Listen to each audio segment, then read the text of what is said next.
Hello students, नमस्कार।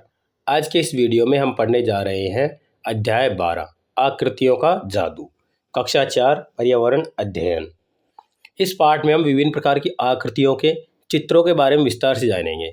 इन चित्रों से हम अपने मन के जो विचार होते हैं, मन के विचारों की अभिव्यक्ति करेंगे, मतलब उन्हें हम दिखाएंगे कि हमारे मन में क्या चल रहा है, उसके अनुसार ही हम ये चित्रकारी करते हैं। तो इस वीडियो को शुरू करने से पहले हम वीडियो को लाइक करें, अपने दोस्तों के साथ शेयर करें और चैनल को सब्सक्राइब जरूर कर लें। चलिए शुरू करते हैं। यहाँ पर दो बच्चे हैं, लड़के का नाम मनु है और मान्या लड़की का नाम है। वो दोनों आपस में बातचीत करते हैं और पेड़ पौधों पत्तियों के बारे में बात करते हैं। ठीक है, तो शुरू करते हैं। एक दिन विद्यालय के मैदान में खेलते हुए मनु और उसकी सहपाठी मान्या ने पेड़ों के नीचे कुछ अजीब सी आकृतियाँ देखी।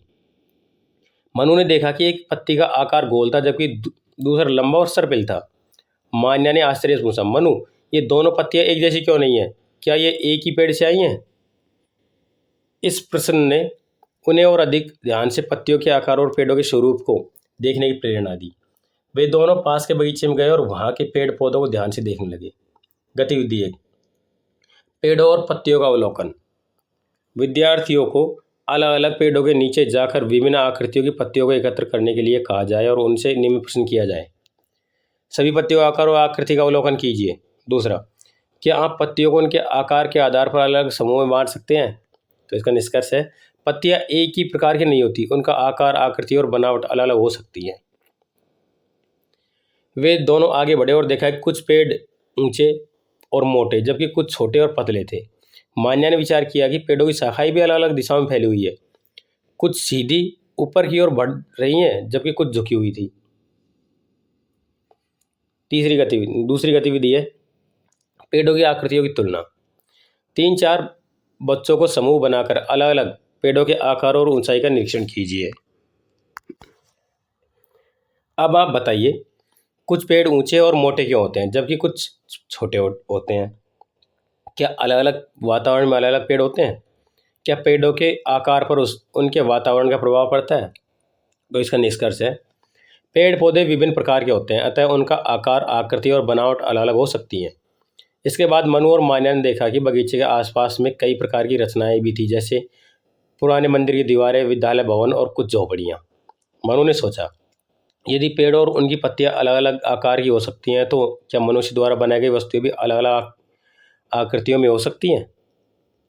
तो गतिविधि 3, प्राकृतिक और मानव निर्मित संरचनाओं की तुलना। बच्चों से कहा जाए कि वे विद्यालय के आसपास के भवनों और वस्तुओं का निरीक्षण कर उनकी आकृति के आधार पर तुलना कीजिए। उनसे ये प्रश्न भी पूछें, विद्यालय भवन, घर और मंदिर की आकृतियों में क्या अंतर है? क्या सभी पुल, मकान और हवेली एक ही प्रकार की होती हैं? यदि नहीं तो क्यों? तो इसका निष्कर्ष है, मनुष्य द्वारा बनाई गई वस्तु भी अलग अलग आवश्यकता एवं उपयोग के अनुसार अलग अलग आकार व आकृति की होती हैं। अब मनु और मान्या को समझ में आ गया कि संसार में प्रत्येक वस्तु एक जैसी नहीं होती। आकृतियों की विविधता जीवन की सुंदरता बनाती है और प्रत्येक वस्तु के आकार का कोई ना कोई कारण होता है। क्या आकृति का उपयोग केवल देखने में सुंदरता लाने के लिए किया जाता है या उनका कोई विशेष महत्व भी होता है? तो गतिविधि 4, आकृतियों की उपयोगिता पर चर्चा। बच्चों को दैनिक जीवन में दैनिक उपयोग की वस्तुएं जैसे गेंद, पुस्तक, छाता, बोतल आदि दिखाकर उनसे पूछा जाए, पहियों का आकार सदैव गोल क्यों होता है? पुस्तकें चौकोर क्यों होती है?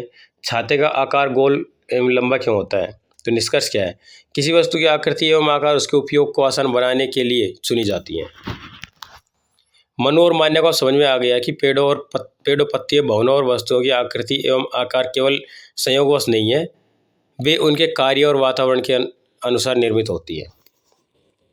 चलिए, छोटा सा पाठ था, अब हम इसके प्रश्नोत्तर पढ़ते हैं। अभ्यास कार्य, यहाँ पर हम अभ्यास कार्य पढ़ेंगे और साथ साथ में इसके चिन्ह लगाएंगे। तो पहला देखिए, मनु और मान्या ने सबसे पहले किस वस्तु में अंतर देखा? तो इसका सही उत्तर है पत्तियों की आकृतियों में। ठीक है, वह उत्तर सही होगा इसका। दूसरा देखो, पेड़ों के आकार पर किसका प्रभाव पड़ता है?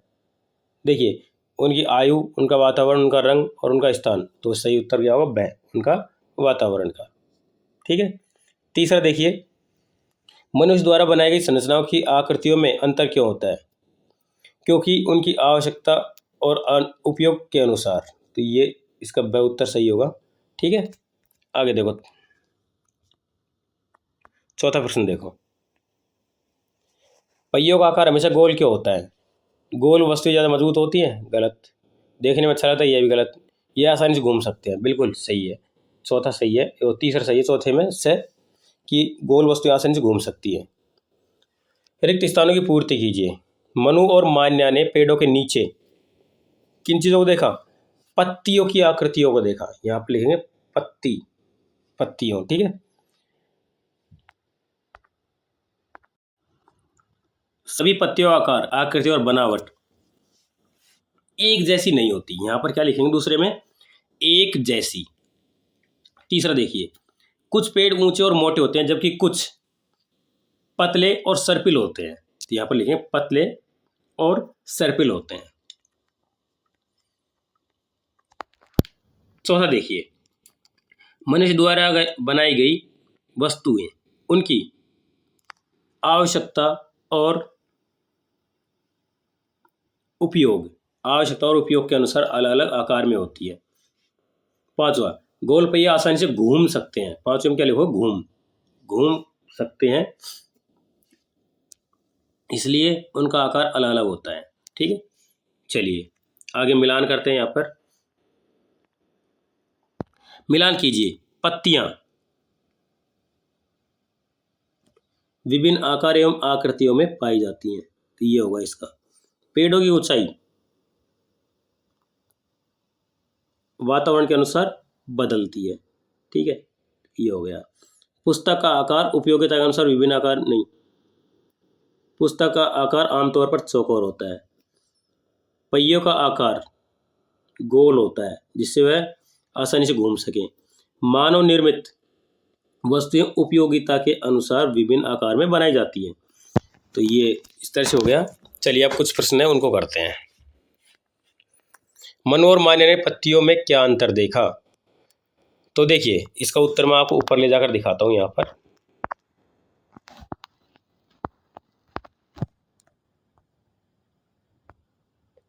यहां पर देखोगे, है ना, यहां पर मैं आपको चिन्ह लगाकर बताता हूं। देखिए मनु और मान्या ने, मनु ने देखा कि यहां से मनु ने देखा कि एक पत्ती का आकार गोल था जबकि दूसरे का लंबा और सर्पिल, ठीक है। तो ये यहां तक उत्तर लिखेंगे पहले का, ठीक है।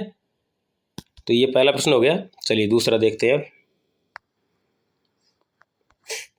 यहाँ पे है, पेड़ों की ऊंचाई और शाखा की बनावट अलग अलग क्यों होती है? दूसरे प्रश्न का उत्तर होगा, वातावरण के अनुसार पेड़ों की ऊंचाई और शाखाओं की बनावट अलग अलग होती है। तो उत्तर क्या लिखेंगे? वातावरण के अनुसार पेड़ों की ऊंचाई और शाखाओं की बनावट अलग अलग होती है। तीसरा देखिए, मनुष्य द्वारा बनाई गई वस्तु का आकृति अलग अलग क्यों होती है? देखिए मनुष्य द्वारा बनाई गई प्रत्येक वस्तु की उपयोगिता अलग होती है, इसलिए उनकी उपयोगिता के आधार पर उनका आकार अलग होता है। चौथा प्रश्न, दैनिक उपयोग की वस्तुओं में आकृति का क्या महत्व है? देखिए दैनिक उपयोग की वस्तुएं अलग अलग उपयोगिता के आधार पर अलग अलग आकार और आकृति की बनाई जाती है, इसलिए उनकी ज़रूरत के अनुसार उन्हें अलग अलग तरीके से बनाया जाता है। पांचवा, क्या सभी पुल और भवन एक जैसे होते हैं? तो इसका उत्तर नहीं। सभी पुल और भवन आवश्यकता अनुसार अलग अलग तरीके से बनाए जाते हैं। तो ये हमारे इस पाठ के प्रश्नोत्तर हो गए। जाने से पहले वीडियो को लाइक करें, अपने दोस्तों के साथ शेयर करें और चैनल को सब्सक्राइब जरूर कर लें। चलिए अगले पाठ के साथ मिलेंगे। धन्यवाद। जाने से पहले कमेंट में आपको कौन सा पेड़ सबसे ज़्यादा पसंद है उसका नाम कमेंट बॉक्स में लिखकर ज़रूर बताएं। ठीक है, चलिए मिलते हैं। धन्यवाद।